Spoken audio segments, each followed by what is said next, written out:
Hi everybody, thank you for joining us on our TNT. It's the 28th of May, second day of this working week, working our way towards the end of May. And I know what a lot of you are tuning in for the latest on that story from Pattaya. We'll get to that as well as another incident in Pattaya as well, which doesn't really paint the area in too much of a good light. But also an interesting political story with a bit of a twist later on in the program. But let's get to a quick bit of international coverage from that incident in Soi 6 in Pattaya. And it's covered in Mail Online from dailymail.co.uk. Their headline, horrifying moment, two British tourists are viciously beaten by a gang of bouncers after arguing about the bill at a bar in Thailand's notorious Pattaya red light city district. Now, the Daily Mail in its coverage of Pattaya, and it seems to enjoy covering the area, usually uses this rather flowery language. Let's continue. Two British tourists were brutally beaten, it says, by a trio of furious bouncers outside a bar in Thailand last week. And despite the confusion, it does look like the incident did happen on Friday afternoon, not Sunday as I suggested yesterday. A bit of confusion in the media whether it was Sunday or Friday. It does appear that it happened last Friday.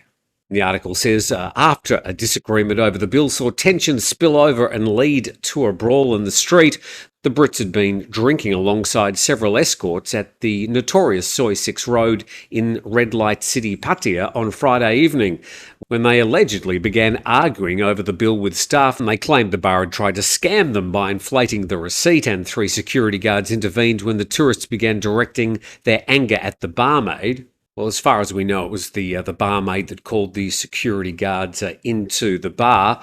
But the Daily Mail then goes through a bit of a blow-by-blow, screenshot-by-screenshot description of exactly what happened. And then it says the victim's condition is not known, and police today refused to give any details of the alleged victim as they scrambled to protect the image of the city, which relies on tourism. And police said the security guards had been warned about their conduct, but they have not been arrested or charged. And a sergeant major from Pattaya City Police Station said, the tourist in the video who was attacked has not filed a police report, so we cannot assign an investigating officer. There's no case open until they complain. We've had a look around but can't find them. Well, of course, there's plenty of cases of police seeing video footage and unilaterally laying charges and arresting people. Not sure why this case is any different. It seems to me they may be abrogating their responsibilities. And he said, yes, we're still checking CCTV to see what happened to them. There are rumours that he's intensive care, but we haven't heard anything from hospitals. And the story says one of the sex workers from the bar where the incident unfolded said the group of three men disputed their drinks bill, which came to around that should be 2,800 baht, an equivalent of about £60. Proved to have been quite expensive drinks. And Helicopter Bar, which is understood to have British owners, did not respond to requests for comment. Several other bars on the same street are also owned and managed by the company Nightwish Group. And we should also mention that one of the owners of Nightwish Group, Brian Flowers, is also one of the owners of the Pattaya News. And we now go there for their update. Pattaya Police release CCTV, give update on health of foreign tourists involved in viral brawl with security guards on Soi 6. Now, the release of the CCTV, of course, just really trying to keep up with the media, which were way ahead of the police on this story. Any idea the Pattaya police had of trying to keep a lid on this story, well, that particular horse has bolted. And despite what Pattaya police call heavy false online rumours and gossip, Pattaya police have announced that an unidentified foreigner involved in a viral brawl with Soi 6 guards over the past weekend was not, according to the police, seriously injured, in a coma or deceased, and have released what they say is city CCTV footage of the group walking back to a hotel after the incident. Now, people who have seen that CCTV footage, I haven't, they say they're not quite sure if the footage is after the incident or before. And the story goes on, the group have not filed any police reports or complaints and declined going to a hospital or medical aid. And this comes after heavy speculation online from social media on the condition of the foreigners involved, especially one specific foreigner kicked in the head by a contracted security guard for an independent group of bars. And Pattaya police have previously stated they're still trying to get the men involved to come in for a statement, even if they don't file an official complaint, to hear their version of events. Well, a lot of other people would like to hear their version of events as well. We've certainly heard enough from the security guards, the police and the bar staff. But yes, I think it's time now to hear, given the gravity of the story, the version from the three British men.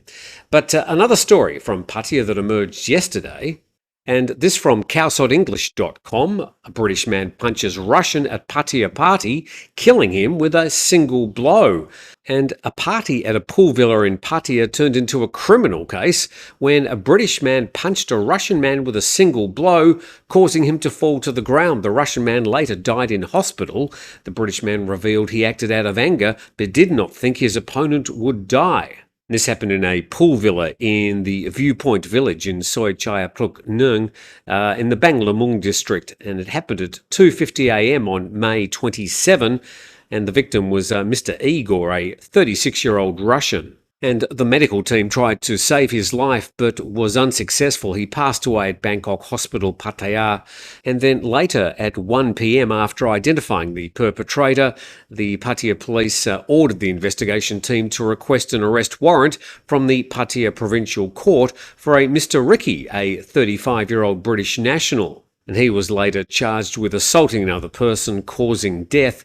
And Mr. Ricky was arrested at a guest house in Najomtien. And Ms. Mod, who is the Thai wife of Mr. Ricky, revealed details of her husband's statement to the police, saying that while people at the party were drinking until they were drunk, Mr. Igor began to make flirtatious comments towards their daughter, even though Mr. Igor's wife was also at the party. As we'll see in another version of the story in just a moment, there seems to be some confusion about where these flirtations were directed. And this story from thePattaya British expat arrested for punching and killing Russian man in Pattaya after victim allegedly sexually harasses his wife. And the victim's been named as Mr. Igor Yasiliev, and the Englishman's been identified as Mr. Ricky Aaron Williams, a 35-year-old. And those two stories do differ with the allegations about who the Russian man was flirting with.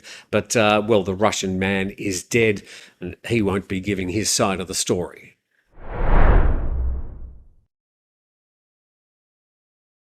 It's our Tuesday TNT. Please subscribe to the channel. We're heading now to thebangkokpost.com. And Thailand falls by more than 10 places in a tourism ranking. Apparently they fell from 47th place from 36th in the latest World Economic Forum Index. That's a larger decline than back in 2021 when they fell from 35th to 36th place. And among Southeast Asian nations, 3 countries outperformed Thailand. Singapore, which was ranked 13th, Indonesia 22nd, and Malaysia 35th. And Thailand, which was classified as an upper middle income country in this index, had the lowest score in tourism services and infrastructure at 2.18 out of 7, while the overall index of infrastructure and services also secured a low average of just 3.61. And the president of the Association of Thai Travel Agents says the index proved the post-pandemic tourism rebound was dependent on existing selling points rather than improving and developing services and infrastructure. And certainly it seems to be like that after the pandemic was over. Most Thais just waiting for the flights to return and to pick up pretty much where they left off. There hasn't been much change to the amazing Thailand promotion and just the expectation that, well, people would come back anyway. To this rather interesting story now, also on Thai PBS, and it says move forward to name Pita as PM candidate if political accident occurs. Now, this rather interesting situation emerges after the Prime Minister had a cabinet reshuffle a month ago and nominated a former prisoner as one of his cabinet members, and he's now been taken to the Constitutional Court with a threat of dismissal. And the opposition Move Forward party will nominate Pita as its candidate for Prime Minister if there's a political accident which leads to the removal or resignation of the current PM, Saitat. And the Move Forward party leader dismissed any possibility of Move Forward joining forces with Pattaya in a coalition, saying they're political rivals. Well, I think in politics it's probably better to say never. And Chaitawat admitted that the Constitutional Court's review of the PM's conduct relating to his recent appointment of a once convicted and imprisoned Pitchett as PM Office Minister is shaking the government's stability, confidence in the Thai economy, as well as the 2025 fiscal budget. Well, not the only former convict in the Pattaya coalition government. Who knows what's going to happen with this one? We'll keep a look from a distance at what's happening with this, and, well, if anything big happens, if there's any major milestones, including the removal of the current Prime Minister, we'll certainly catch up on that one. To a good news story, and once again going to Thai PBS World, Singaporean cycles to Bangkok to raise fund for border clinic. And a Singaporean entrepreneur has cycled over 2,000 kilometres from Singapore to Bangkok to raise funds for a medical clinic on the Thai-Myanmar border, caring for those affected by the ongoing conflict.